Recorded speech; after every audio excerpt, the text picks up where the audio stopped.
Okay guys, welcome back to another video. I'm just doing this video because Polly's taking care of the kids right now. So yeah, this is the video that you all have been waiting for. It's not a birth, like a live birth vlog like we did with Blake, but it is a story of how Jasper was born. The reason we didn't do a birth vlog is because everything happened so quickly. Polly actually almost missed the birth of his kid. So we didn't have time by the time we got to the hospital. We didn't have any extra time to be, setting up a camera and getting all that ready. So here we go. Basically what happened was it started on November 16th, 2021. I had my regular OB appointments that I was going to weekly.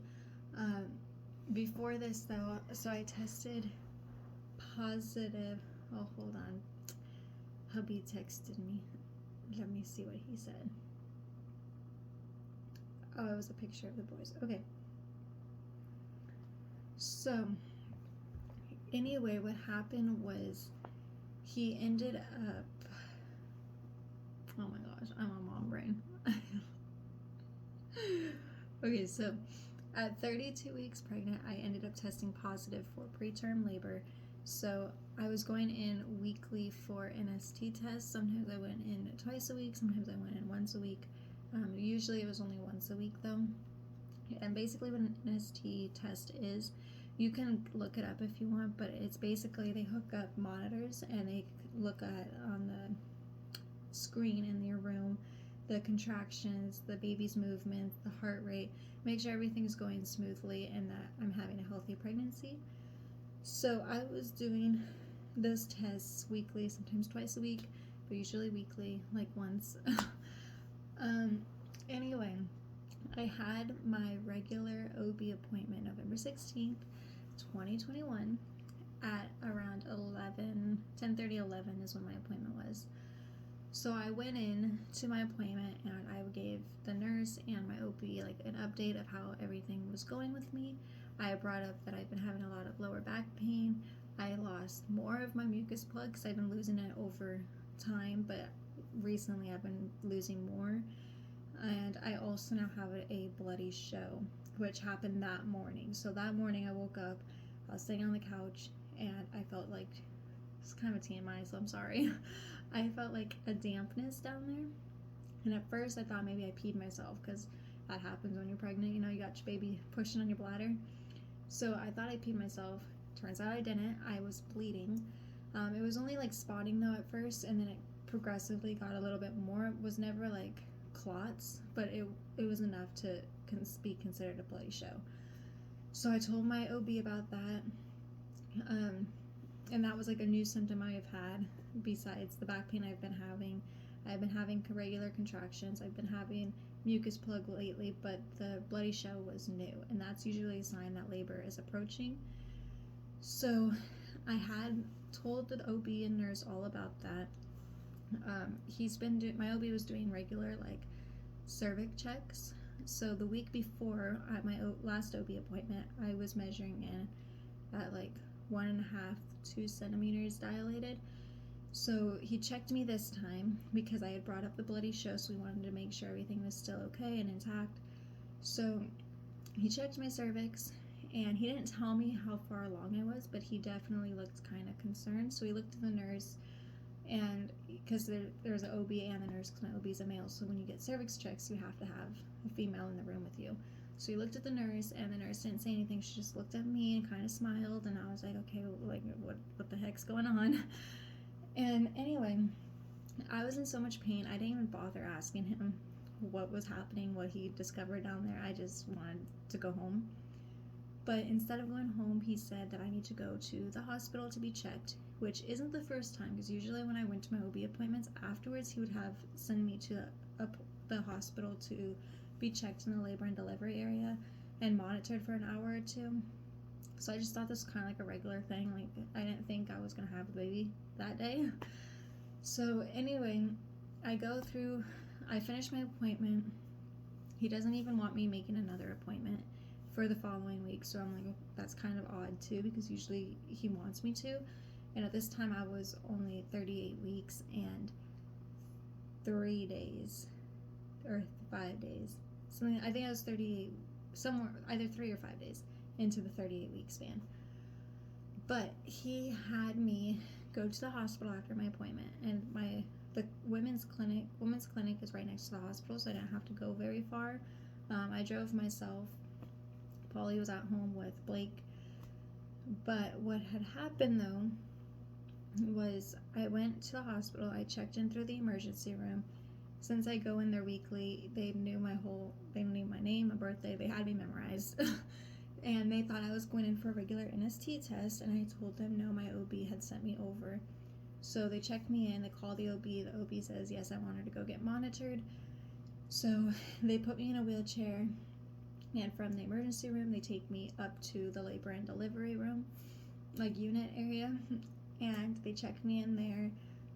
The nurse comes in, she has me do like, I don't even know what they call it, but she had me pee in a cup just to make sure there's like no infections or anything. And so I peed in the cup. I came out, got into like the robe she had gave me, and I was kind of curious as to like what was going on, because usually when I go in to get monitored, they don't just let me pee in a cup. So I asked the nurse how far along I am and what my OB had put in the notes on the computer. And she had looked, and it said that I was 5 centimeters. So I had gone from like 1.5, 2 centimeters to 5 centimeters in a matter of a week. Now I was using an exercise ball for a long time, like a couple weeks, because I was in so much pain. I just wanted baby out. I did not have sex though. Like, I know sex induces labor. I really didn't want to be touched much towards the end, so that was not going on.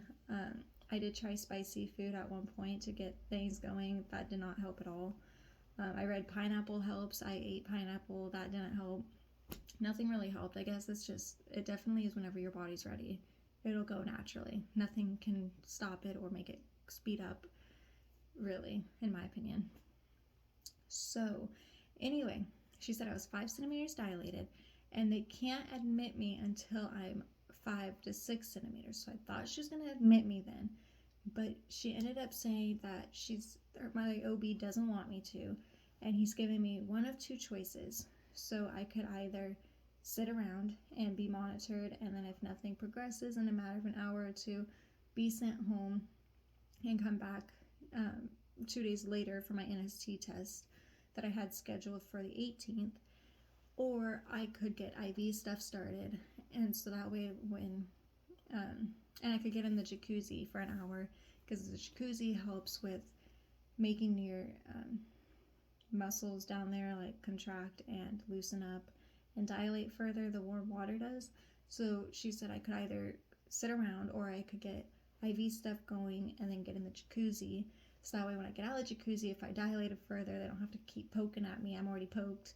And they can just start an IV and start I think it's called penicillin. I'm not positive. But the medicine that they give you. And at that point, I just wanted to get the baby out. So I was like, I'm just going to stay, get in the jacuzzi, get poked, hope for the best. And so that's what I did. The only problem was usually I'm an easy poke, but this time around I wasn't. So like my veins were not only rolling on them, but they were bursting, making it harder for them to really get the needle in there. And so what happened was they had like two regular nurses, the lead nurse, somebody from the phlebotomy, the lab people came down. Nobody, like, they poked me like so many times I can't even count. I've never been poked this much in one sitting. I had pokes like on my hand, on my arms. They finally brought in one lady that had been working at the hospital for like 25 years, and she finally was able to poke me. They felt so bad that they were poking me. Luckily I don't mind needles, so it really wasn't that big of a deal for me. It was just annoying. But anyway, she managed to get me poked in my forearm, so like right in here. but because she had to use so much force and all the bursting of the veins and the rolling, I ended up bruising like super, super bad. So it looked like I had been beat up right here. But she got the needle in. She wrapped it up so it wouldn't get wet while I was in the jacuzzi. So then I got out of the clothes, went into the robe. They had tied it around me so I could walk down there. And I went, by now it was like, I've been there for a while being monitored. They had put the monitors on me for quite a while. By the time I went to the jacuzzi, it was like, I want to say 6:57-ish.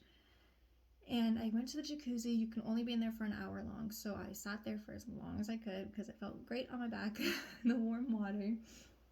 And I just sat there and I relaxed. As time went on, sitting in the jacuzzi, I definitely felt more contractions though, and I was in a lot more pain. But I stayed the whole hour in the jacuzzi. And so my timer on the wall went off saying that I need to get out. So I got out, dried off, waddled my way to my room. I told the nurse that I had been contracting more and I'm in a lot more pain.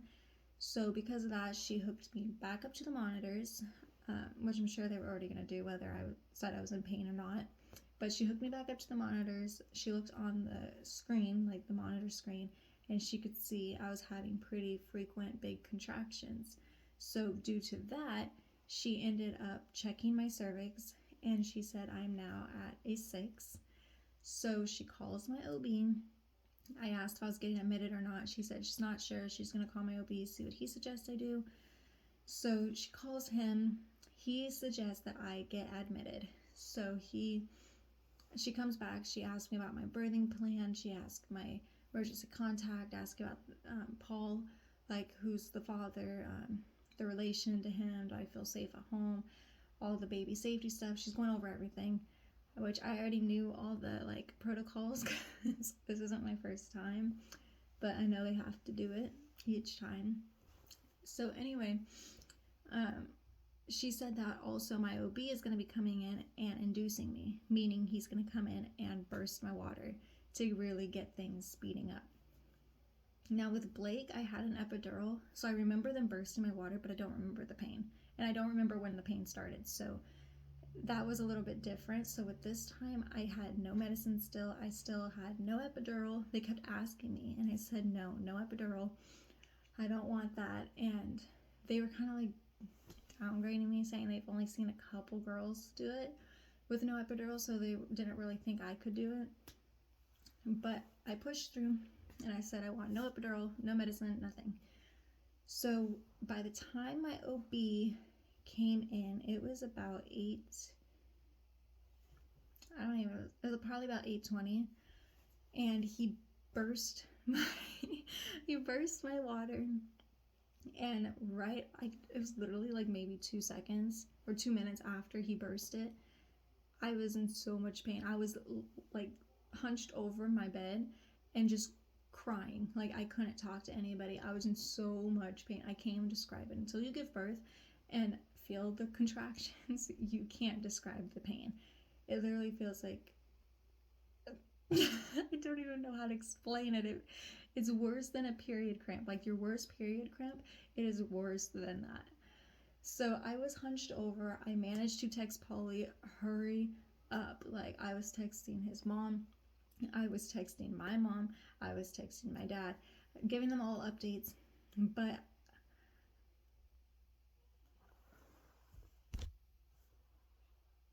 okay, so I was giving them all updates on everything.